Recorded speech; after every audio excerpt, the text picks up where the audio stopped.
Hello viewers, welcome to my YouTube channel. Amarnath धाम से जुड़ी शिव और पार्वती कथा आज मैं इस वीडियो में बताऊंगी। एक बार देवी पार्वती ने देवों के देव महादेव से पूछा, ऐसा क्यों है कि आप अजर हैं, अमर हैं, लेकिन मुझे हर जन्म के बाद नए स्वरूप में आकर फिर से कई वर्षों तक तप के बाद आपको प्राप्त करना होगा। जब मुझे आपको पाना है तो मेरी तपस्या और इतनी कठिन परीक्षा क्यों? आपके कंठ में पड़ी नरमुंड माला और अमर होने के रहस्य क्या हैं, मुझे बताइए।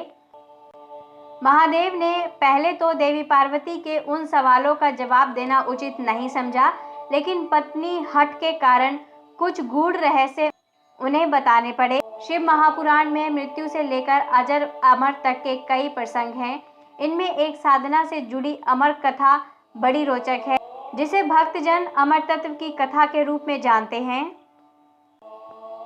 हर वर्ष हिमालय में अमरनाथ, कैलाश और मानसरोवर तीर्थ स्थलों में लाखों श्रद्धालु पहुंचते हैं, सैकड़ों किलोमीटर की पैदल यात्रा करते हैं। शिव के प्रिय अधिक मास अथवा आषाढ़ पूर्णिमा से श्रावण मास तक की पूर्णिमा के बीच अमरनाथ की यात्रा भक्तों को खुद से जुड़े रहस्यों के कारण और प्रासंगिक लगती है।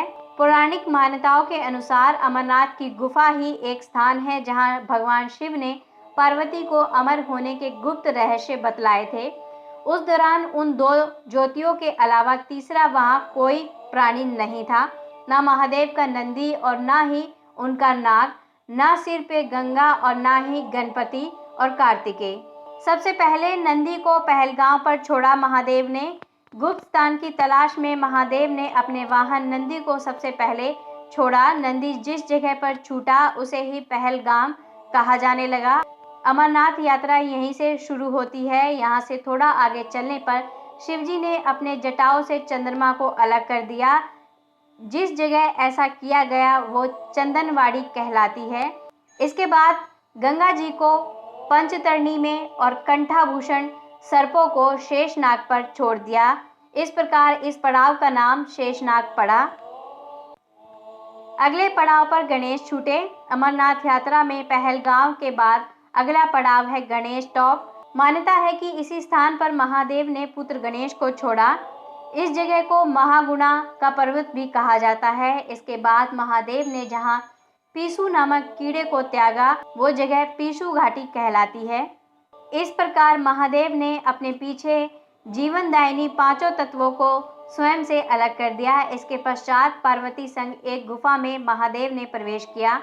कोई तीसरा प्राणी यानी कि कोई व्यक्ति, पशु या पक्षी गुफा के अंदर घुस कथा को न सुन सके, इसलिए उन्होंने चारों ओर से अग्नि जला दी। फिर महादेव ने जीवन के गूढ़ रहस्य की कथा शुरू कर दी।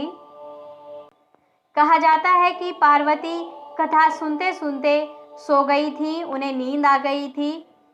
महादेव को ये पता नहीं चला, वो सुनाते रहे। ये कथा इस समय दो सफेद कबूतर सुन रहे थे और बीच बीच में घूंघू की आवाज निकाल रहे थे। महादेव को लगा कि पार्वती मुझे सुन रही हैं और बीच बीच में हुंकार भर रही हैं। क्योंकि वैसे भी भोलेनाथ अपने में मगन थे तो सुनाने के अलावा ध्यान कबूतरों पर नहीं गया।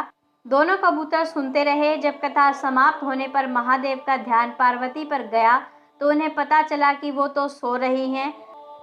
फिर उन्होंने सोचा कि कथा कौन सुन रहा था। उनकी दृष्टि तब दो कबूतरों पर पड़ी तो महादेव को क्रोध आ गया। वहीं कबूतर का जोड़ा उनकी शरण में आ गया और बोला, भगवान, हमने आपसे अमर कथा सुनी है, यदि आप हमें मार देंगे तो ये कथा झूठी हो जाएगी, हमें पद प्रदान करें। इस पर महादेव ने उन्हें वर दिया कि तुम सदैव इस स्थान पर शिव व पार्वती के प्रतीक चिन्ह में निवास करोगे। अंततः कबूतर का ये जोड़ा अमर हो गया और यह गुफा अमर कथा की साक्षी हो गई। इस तरह इस स्थान का नाम अमरनाथ पड़ा है। मान्यता है कि इन दो कबूतरों के दर्शन भक्तों द्वारा किए जाते हैं। तो दोस्तों, आज मैंने आपको इस वीडियो में अमरनाथ धाम से जुड़ी शिव पार्वती की कथा सुनाई है। अगर आपको मेरे द्वारा दी गई ये जानकारी अच्छी लगी है तो इस वीडियो को लाइक कीजिए, अपने दोस्तों के साथ, अपने प्रियजनों के साथ इस वीडियो को शेयर कीजिए।